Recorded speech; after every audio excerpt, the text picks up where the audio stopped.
मनाने धानाने आणि जीवन काय काय लागतं शरीरामध्ये बरं का क्रम तन तन म्हणजे शरीर आता शरीर कुठं झालंय आपलं सगळ्याचं शरीर शरीराने सेवा चालू आहे तन म्हणजे शरीर कुठं आहे शरीर लक्ष कुठं लागलेलं आहे आपला सगळ्यांचं हे कळत नाही का लक्ष लागलेलं कळलं का आता कुठं लागलंय आता लक्ष कुठं लागलंय सगळ्याचं पाऊस झाला तिकडं का कुठीला पाऊस झाला तिकडं लक्ष आता दृष्टी पुढे आयसाची दूर आहे निघालं कुठं आता आपण शेबी मेळ लागला पाहिजे ना मग एसटीत बसला कुणाला जर तिकीट द्यायचं कुणाला बरेच गिरायक असे तर दुकानदाराकडे गेले आणि दुकानदाराला आपले काहीतरी द्या आता दुकानदाराची पंचायत काय द्यायची तरी दुकानात सगळा माल भरला ते काय मागितलं पाहिजे वस्तू असं आता आपला सगळ्यांचं लक्ष कुठं लागलंय आता दृष्टी पुढे आयसाची तूर आहे आयसा म्हणजे जसा आहे तसा कसा विटेवरी ज्याची पाऊले समान कसं आहे त्याचं पाऊल आपले पाऊल समान नाही पाय समान नाहीत आपले आपला मागं पुढं पाय आपल्या बोलण्यात मागं पुढं वागण्यात मागं पुढं सगळ्यात मागं पुढं आपल्याकडे काही समानता आपल्याला आली पाहिजे हे वारीला चाललं म्हणजे समानता समानता म्हणजे इथं बसलेल्या सगळ्या देव एक सर्व गटीराम हे सगळे गट येतं आणि सगळ्या घटात बसलेली सर्व माऊली सांगतात सर्व गटीराम देहादी हे सगळ्या घटातला राम एक आहे मग सगळ्या घटातला राम एक मग आमच्याकडे निंदा द्वैत एक तयार होते मला शंका येते कधी हा सगळ्या घटातला राम अजून आपल्याला जसा आहे तसा कळाला नाही म्हणून बोलतोय जर सगळ्या घटातला राम कळाला ना सगळ्या हे घट येत नाही का आपण सगळे बसलेली मग या घटात राम आहे की नाही बरं सगळ्यात आत्मा एक आहे की नाही ज्ञानदेवाप्रमाण मग आता एकूणाचं काही बोलायचं कोणाला काही बोलायचं कोणाला काही दुखवायचं काही गरजच नाही ना अरे सगळ्यात पांडुरंगी सगळ्यात कोण्याही जीवाचं न घड मच्छर तुकोबारांचा सिद्धांत आहे कोणाचाच मुंगीचा सुद्धा द्वेष नाही आरामार्थ त्याचं नाव आहे काल आपल्या प्रस्थानमध्ये माऊली म्हणली पूर्ण बोधाची घेईन मी मला सांगा अर्थ सांगायला काही अडचणच नाही विचारलं सांगायला अडचण नाही पूर्ण बोध म्हणजे तुमच्याकडे भरलेल्या गाड्या वाजतात का मोकळ्या गाड्या वाजतात तुमच्याकडे आष्टीकडे मोकळ्या गाड्याचा धाडधाड धाडधाड आवाज येतो आणि मोकळे हांडे कुठे पडतील सांगता येते भरलेले पूर्ण बोध कशी पूर्ण म्हणजे अरे अंतकरणामध्ये कुठेही पाहिलं तर मुंगीत सुद्धा परमात्मा दिसणं मुंगीत कुठे पूर्ण बोध बोध मावलेलं यावं लागलं साधू बोध झाला ज्ञानोबराय म्हणले साधू बोध काय म्हणले आता सगळ्यात गोंधळ तिथंच झाला बोध मग थोडा विचार करा आता सगळं आवडतं बरं का तेवढं सगळं चांगलं वाटतं पण बोध म्हणलं की कीर्तनात झोपायचा कीर्तनात प्रवचनात मी झोपायच्यात बोध म्हणल्यावर कारण माशी सगळ्या ठिकाणी बसती राजाच्या ताटावर बसती कुठं बसती पण एका ठिकाणी बसत कुठं बसत नाही तिला माहिती बसलं मारायला तसं बोध झाल्यावर खरोखर माणूस मारणारच नाही खरोखर मारणार नाही बोध झालं का ज्याला बोध झाला तो कधी मरतच नाही आपल्याला बोधच आहे का व्हाय ना अरे ते कोल्याला द्राक्ष आंबट कोल्याची झेप त्याला तिथपर्यंत जाता येत नाही म्हणून ती म्हणतं द्राक्ष आंबट काय म्हणतं कोल आता द्राक्ष आंबट आहेत का पण कोल्याला आंबट का म्हणून लागत त्याला माहीतच नाही तिथपर्यंत नाही जात आहेत त्याला आपलं सगळ्यांचं चाललंय कशा करता चाललंय आपण माहिती का ज्ञानोबराने सांगितलं साधू बोध बघा तुम्ही आम्ही कोणाला भाग्यवान ज्ञानोबरा हे कोणालाही भाग्यवान म्हणायला तयार नाही ते म्हणले मोक्ष रेखे आला ज्ञानोबराने भाग्याची व्याख्या काय केली तुकारामला ना मोक्ष रेखे आला कुठं आला पाहिजे आता मी एका महाराजाला विचारलं महाराज मोक्ष कावळा शिवल्यावर मिळतो का मेल्यावर मिळतो एक महाराज तो गुळी टाकूनच पळूनच गेला सगळे लोक यांना माहिती सगळ्यांना थांबलाच नाही त्यांना मी सांगत असतो हे कीर्तन प्रवचन आहे पंक्ती आहे पण तुम्ही असं भर झोपीत चर्चा करायला कवा बी अरे मोक्ष वास्तविक तुकोबाराला वारी करायची गरज नव्हती ज्ञानोबाराला वारी करायची गरज नव्हती संतांना गरज नव्हती का मोक्ष नावाचा पुरुषार्थ त्याला प्राप्त झाला बरं का त्यांना म्हणून त्यांनी ज्याच्या बोरला पाणी ठेवत म्हणून ना माझ्या बोरला पाणी ज्याच्याकडे नाही त्यांनी काय सांगायचं म्हणजे मोक्ष आम्हा घरी काय म्हणले तुकाराम महाराज, मोक्ष आम्हा आमच्याच घरी, म्हणजे कोणाच्याही नाही. तसं मोक्ष आपल्याला कुठे लोटांगण घालिता मोक्ष लोळे पायात. कोणाच्या? सद्गुरूच्या. मोक्ष हा सद्गुरूच्या पायाजवळ लोळत असतो. कोणा कुठे लोळत असतो? कुठेही नाही जे. म्हणून दुकान आपलं, बरेच लोक म्हणतात आपलं दुकान चुकलं नाही पाहिजे. दुकान चुकलं तर फजिती. मग आपण योग्य दुकानात चालू सगळे. कारण प्रश्न असा आहे, इकडे येणं म्हणजे अनंत पुण्यराशी घडे ज्या प्राण्याशी तरीच मुखाची नामे. बघा, नुसतं अनंत जन्माचं पुण्य असल्याशिवाय देवाचं नाव मुखात येत नाही. मी बोलत नाही. नामाशी विनमुख तो नर पापिया. ज्ञानोबारांच्या प्रमाणे नामाशी विनमुख तो नर हरिविन धावया. बघा, आम्ही जायचो महाराजाकडे. महाराज नाही म्हणलं, महाराज आणि अखंड नामस्मरण करताना, अखंड नामस्मरण करताना, अखंड नामस्मरण. ते म्हणायचे अखंड नामस्मरण करणार ह्याची आहे मला कळतं. म्हणलं नाही कळत. ते म्हणले रोज नाणारीचे रोज नाणारीचे 4 केस इकडे 4 केस इकडे असतील का? नाणारीचे बाल आणि खाणारीचे गाल असे बसलेले असतील. ज्यांनी अखंड नामस्मरण केलं त्यांच्या मुखातून गाथा बाहेर पडला. कोणाच्या मुखातून पडला काय? ज्यांनी अखंड नामस्मरण केलं त्यांच्या मुखातून दासबोध बाहेर पडलं. ज्यांनी अखंड नामस्मरण केलं त्यांच्या मुखातून भावार्थ रामायण बाहेर पडलं. आणि तुम्हाला विचारलं माल कशाला घातली, एवढंच सांगताय. याच्यावरून किती नामस्मरण करता कळतं नाही. पण आपलं सांगा, आता हे वारं भरतंय, आता लई भरतंय गावात वारं. बरेच लोक नाचले कुठं प्रस्थानला, पण वारं टिकत का नाही? होय, वारं भरतंय गडीवर. तिथं जरा वाचल्यावर काही लोकांच्या अंगात येते. होय, वाचल्यावर अंगात येते, पण अंगात येतंय तसं राहतंय का कुठपर्यंत? घरी गेल्यावर सुद्धा ते वारं उतरलं नाही पाहिजे. आता आपलं वारं पंढरपुरात निघालं का उतरत गेलं सगळं चंद्रभागेत. काय आणलं मी विचारत असतो. पैठणला गेलो मी एकदा, सगळ्याच्या हातात चाटू पोळ फुटल लाटणे वारकरी म्हणून. कशाला गेले? नाथ महाराज वारे गेले, संसार आणायला गेले का नाथ महाराजाला गेले? कशाला तुम्हाला पोळ पटण लाटणे? तुम्हाला पैठणच कधी घ्यायला परत नाही का? नरहरी महाराज गेले पंढरपूरला वारीला गेले. त्यांचं चंद्रभागेत पाहिलं, गारगुटी पाहिलं. त्याचं मग म्हणजे बरं आहे गारगुटी आपल्याला वस्त्राला लावायला. आणलं ते गारगुटी आणल्या, दुसऱ्या बरला टाकायला गेली. म्हणजे तू वारीला नाही आला, एकदा आणायला आला, एकदा टाकायला आला. आता आम्ही बरेच पंढरपूर गेलो, तंबाखूच्या पुड्या फेकून दिल्या, बिड्या फेकून दिल्या, आणि कधी आले परत घेतल्या. साधी तंबाखू सुटाना, होय बिड्या का सुटाय? हे चांगलं नाही. मी खरं सांगतोय, एक बाई आपल्या दिंडीत होती आणि दहाव्याला मलाच जावं लागलं प्रमोशनला. मी म्हणलं काय झालं? मिस्त्री खाल्ली तिने, तंबाखू लावली, कॅन्सर झाला. मी म्हणलं पाया पडतो तुमच्या, मला जावं लागेल तुला. तंबाखूची मिस्त्री खाऊ ना आणि ते पुढे खाऊ ना, तूप खा ना. तर तंबाखूपेक्षा गावरान तूप सस्तोय, काय का नाही सस्तो? काय त्याला एवढी मिस्त्री घ्यायची? तुम्ही आता बरं का आमच्याकडे झालं फिरवचे, तुम्ही राग येऊन नका देऊ. आता काही काही माणसाला एकाच भांडणं घ्यायचं. एकाच भांडणं कशी सांगतो तुम्हाला? ते तुम्हाला घातक घे म्हणून सांगतो, फायद्याचं सांगतो. फायद्याचं तोट्याचं नाही सांगत. तुम्ही वळून घेऊ नका. एक गावात गेलो, एका माणसाने अंगावर चिस्तू ओढून घेतला. बाईनी काय झालं? तिला नुसते भांडणं. सगळ्या गावात ठरलं हिच्या सगळं कोणी बोलायचं नाही. आणि मंगळवारचा दिवस होता.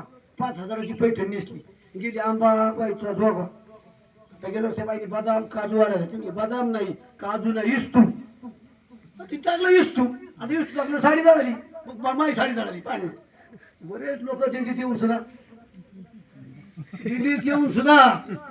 इस्तू अंगावर इस्तू काय टाकायचा वरती घ्यायचा आणि बांधणं. त्या बायांनी तसं करू नका. एक तुम्हाला राग येईल, तुमच्याकरता बोलत नाही, सगळ्याकरता बोलतो. ती तंबाखू घातक आहे शरीराला, कॅन्सर. मला मी चौकशी केली गेल्यावर की बाई कमून मेली, म्हणले कॅन्सर झाला. ते मी बाळेवाडीचे कीर्तनात सांगितलं, सगळ्या बायांना सांगितलं नाही. म्हणलं माऊली हो, पाया पडतो तुमच्या, दंडवत घालतो. तुम्ही तंबाखू बसून लाभ, परत मला जागायला यावं लागतं. असं काही करू नका. विनंती, आपण वारीमध्ये काहीतरी त्याग पाहिजे. वारी करायची म्हणजे काहीतरी आपल्या व्यसनापासून मुक्ती, आहे की नाही? ते गोवा खाणाऱ्यांचं आपल्यात नाही कोणी. मी गेलो बा एक माणूस गोवा खाता खाता त्याच्या गालातून बरेच बाहेर निघा वाचला का देऊ किती गोवा खायचा बघा गालातूनच बरेच निघाला मेला तू बघा आता काय माहिती. सगळ्या गोष्टीचा विचार करा.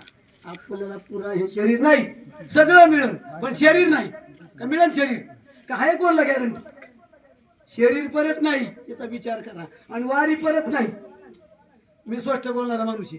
मी मागं पुढे कुठं भेट नाही कुठं का भेट नाही आपण लाचार नाही गरीब जर लाचार नाही वठाळ नाही ते आपल्याला जमत नाही. आता मला दरवर्षी जावं लागतं कलेक्टर ऑफिसला मिटिंग असते विखे पाटलांना लावली मला सगळं बोलता येतं पण मी आपल्या येड्याचा मीच घेतो. झालं तिथं तिथे एक आपल्यातले आमचे दोस्त घेतो महाराज ते गेले पुढं ते म्हणले हे आम्ही काही मानाचे नाही का ते वारकरी पंढरपूर आले तुम्ही मानाच्या दिल्या माना 20,000 देता मग एक तर बंद करा नाही सरसकट 5,000 ते झालं आणि एक जण वारकरी उभं राहिला मला सगळ्या वारकऱ्याला रेनकोट द्या. मी तिथं काय नाही बोललो बाहेर 2-4 महाराज घेतले म्हणलं आपलं संप्रदाय काय सांगतो तुकाराम महाराज सांगते काही न माग कोणाशी तोच आवडी देवाची. आता आपल्या दिदीत नाही कोणी एका दुसऱ्या दिवशी असा किस्सा झाला त्या मावल्यांच्या डोक्यावर तुळशी होती आणि ते बैमुगाची येल पाहिली तुळशी ठेवून शियागा पाहिलं ते घेतल्या मग तो काय वारकरी ना तो आला पडत पुढच्या आईला कोण महाराज आहे तुमचा.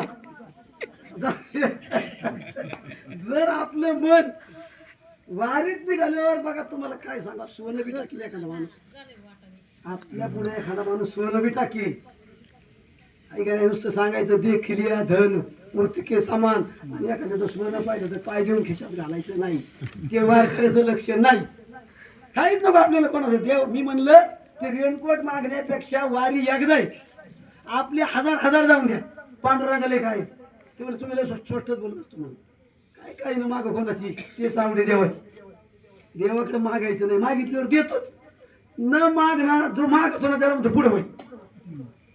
बघा तुम्ही परीक्षा घ्या गेल्यावर भिकारी जर तुमच्या दारात आला ना भिकारी तुम्ही काय करा 100ची नोट घ्या त्याला द्या तो घेणारच नाही. आम्हाला गुरुजींनी प्रवचनात सांगितलं होतं म्हणजे आज घरी गेले ना कुत्रा तुमच्या दारात येते कुत्र्याला काही सवय लागलेली तुकडा गोळा करायची. आज गेलो म्हणजे टोपलं उचल खरंच केलं आम्ही ते आलो टोपलं उचल टोपलं पाहिलं कुत्रं इतकं तकट पाळलं त्याला वाटलं घात त्याला कळालं त्याला सवय तुकडा गोळाची करायला लागली. तुम्हाला तुकडा गोळा करायची सवय चेक नको चेक पाहिजे आपल्याला चेक पाहिजे म्हणजे पांडुरंगाचा चेक पाहिजे पांडुरंग स्वरूप झालं पाहिजे पांडुरंगाकडे मिळालं पाहिजे पुढे मिळालं पाहिजे. वारीतून पुढे जायचंय देव पाहायवाशी गेलो देवाची कोण ठेव अरे देव हा आणि देव व्हायचं होता येतं आत्ता तुम्हाला देव होता येईल आता मेल्यावर नाही मेल्या पाठी मोक्ष झाला संत हस्ते बोला देव होता येईल आता फक्त देव होण्याकरता संतांनी सांगितलं तसं वागा. संतांनी काय सांगितलं पंढरपूरची वारी करा ना होय वारकरी पाय रे एकदाच करा वर्षात त्याला शक्य त्याने चालायचं ज्याला चालता येत नाही नाही चालायचं काय अडचण नाही फक्त गोंधळ करू नका बसायचं का नाही तर काय अडचण नाही काय आता शरीर साथ देत नाही पण आपल्यावर प्रेम करायला बसलं तरी काय अडचण नाही पुढे गेलो काहीतरी करूच लागत ना कांदा चूर लागते 2 भाकरी जेवायचे ना आता हे की नाही तुम्ही भाकरी केल्या म्हणजे एवढा भाव ठेवा पांडुरंग जेवणार मग अडचण यायची नाही पांडुरंग जेवणार हा भाव जर असला तर मग तुमची सेवा पांडुरंगापर्यंत पोहोचली शंका घ्यायचं कारण नाही. किती बोलताय बोलायला अडचण नाही विहीर समुद्राच्या काठावर पण आपल्याला वेळेचं बंधन आहे. वारकरी चालतात चालावं लागतं सकाळी चालावं लागते सगळ्या गोष्टीचा सगळ्या वारकऱ्यांनी खूप प्रेम केलं आमच्या दहीगावच्या सगळ्यांनी आणि म्हणून प्रेमाचेच माणसं इकडे येत असतात. आता काही येडीला माहेर सारखं सासरं सारखं असं असलं तर त्याला येडीला माहेर करत नाही आणि सासरं करत नाही अशी अवस्था असली तर ती उपयोगाची नाही तिचं अन्नाच्या ठिकाणी येत नाही. आणि म्हणून आपली निष्ठा नको जी निष्ठा आहे बघा एकच प्रमाण सांगतो नामस्मरण म्हणतो म्हणून त्या नामाचा महिमा भगवान कृष्णाने सांगितला. कोणत्या नामात सद्गुरूच्या नामात दया सद्गुरूच्या चरणांगोष्ठी ब्राह्मणादी देवाच्या कोटी मी बोलत नाही भगवान कृष्ण सांगतात दया सद्गुरूच्या चरणांगोष्ठी सद्गुरूच्या एका चरणाच्या अंगठ्यात कोटी ब्रह्मदेव किती बघा एक ब्रह्मदेव सृष्टी असे कोटी ब्रह्मदेव कुठे येतात सद्गुरूच्या एका चरणाच्या अंगठ्यात त्यांच्या नामाची गुठी, त्यांच्या नामाची गुठी कोणाच्या? सद्गुरूच्या. त्यांचे नाम स्मर्थ आवडी. बघा सद्गुरूचं जीवाचे जीवबंध तोडी. तुम्हाला मोक्ष पर्यंतच नेतात त्यांचं नाम. नामाची गुडबी लाजवी निज मोक्षा, निज मोक्षावरती ज्याचे नाम करे सरते त्याच्या कृपाळूपणाचे कवी वर्णावे. या सद्गुरू स्वरूपाचं वर्णन करता येत नाही. तुकाराम महाराजांसारखे म्हणले, काय म्हणले? मी काय वर्णावे तुझ्या थोरपण, काय वर्णन करावं म्हणे सद्गुरू. आणि म्हणून आपल्याला काही नाही, खूप आनंद. आपल्याला काय मिळवायचं सगळ्याला? होय, सगळे आपण एका घरातली माणसं येते सगळी. या घरात फोटाफोटी होऊन देऊ नका. घरात एका घरात एक घरी सगळे या घरात गोंधळ होऊन देऊ नका. आणि हा एक राहिली तर निश्चित आपल्याला सद्गुरू आपल्याला आजही दर्शन देतात, कधी बी देतात. अनुभव यांना देतातच, जातच नाही. सद्गुरूचं शरीर सुद्धा जात नसतं. गुरु साक्षात परब्रह्म म्हणल्यावर परब्रह्माचं शरीर आणि देवाचं शरीर तुमच्या आमच्याकडे पंचमहाभूताचं नाही, तो दिव्य देह आहे. तो जसा आहे तसाच आहे, त्याचं दर्शन होत असतं. आता आम्ही लोक म्हणते ती येड आहे. बरं आम्ही कोणाला शिव्या दिल्या, कोणाला दगड हाणले, येड दगड हाणतो शिव्या देत, असं काही प्रकार आहे का? आम्ही एकदा 9 दिवस अनुष्ठान केलं आणि त्या 9 दिवसाच्या अनुष्ठानात आम्हाला 60 दर्शन, पुढे दर्शन पहाट 4ला. कोण जागे? ते लोक म्हणजे गावात येड. आता आमचं येड आम्हाला होतं. आता तुम्हाला संसाराचं येडे म्हणलं आणि आम्हाला सद्गुरूचं येडे. बाई मी झाले वेडी आणि सद्गुरूचं दरबार आहे. खरोखर दर्शन आजही देतात, काही देतात. अनेक वेळा अनुभव निंदीतले वारकरी होता. कालचा अनुभव कोण होतं माझ्यापाशी वाटलं. आम्ही म्हणलं थकले होते वारकरी, म्हणलं सगळे या चहा आपल्याला जरा वारकरी फ्रेश होतो म्हणून चहा सांगितले आम्ही तिथं. अशोक चहा सांगितले, आम्ही चहा प्यायला बसलो. कोणीतरी आपल्याच कुंडीच्याच वारकऱ्याने अनुभव सांगितलं मला, ते होते तिथं. आता ते चहा पिलो आम्ही, दुसरी 2 माणसं आले आणि तेच पैसे देऊन गेले. अचानक आले कुठून. अरे म्हणलं मी तुमचे देतो ना. आणि म्हणलं आम्हाला तुम्हाला काय करा, त्याच्यात काय करायचे म्हणले, तेच पैसे देऊन पाहिलं आम्ही. कधी बी येतो इकडे निघाल्यावर अडचण नाही, पण ज्याच्याकडे लाल काळ आहे त्याला इकडे अडचण येते. आपल्याकडे लाल काळा नको आहे. अंतःकरण शुद्ध करा. निश्चित सद्गुरू काय करेल तो काय नो हे महाराज काय नाही. तुम्ही म्हणता ते मिळणार, तिथं आहे सगळं. सद्गुरू जवळ सगळं आहे. सगळे तीर्थ सुद्धा त्यांच्या पायाजवळ येतात. पण आपला भाव शुद्ध ठेवा. शुद्ध ज्याचा भाव झाला देव धोरे नाही त्या. निश्चित जास्तीत जास्त नामस्मरण करा, संतांची संगती करा आणि सहकार्य करा. सगळ्यांनी प्रेम करा. जरी एखाद्या वेळेला वेळ आलीच, एखाद्याकडे अडचण असते भाकरी करायची, करू लागा. काय नाही, तुमची सेवा सद्गुरूपर्यंत जाते, पांडुरंगापर्यंत जाते. हा भाव राहू द्या. कसली अडचण येणार नाही, काही कमी पडणार नाही. सद्गुरूचा आशीर्वाद आपल्या सगळ्यांच्या पाठीमागे आहे. झालेलं चिंतन हे विश्वात्मक स्वरूप आहे. बोलण्याच्या वर्गामध्ये जर नाही काही चुकलं असेल तर ते माझ्या बुद्धीचे दोष आहे. योग्य आहे ते मात्र निश्चित माझ्या सद्गुरूचं आहे. झालेलं चिंतन हे विश्वात्मक स्वरूप आहे. शेख महम्मद महाराजांचं, सद्गुरूंचं, पांडुरंगाचं त्या ठिकाणी अर्पण करून सेवेला पुरवल्या. पुंडलिका वरदे हरी विठ्ठल, श्री ज्ञानदेव तुकाराम.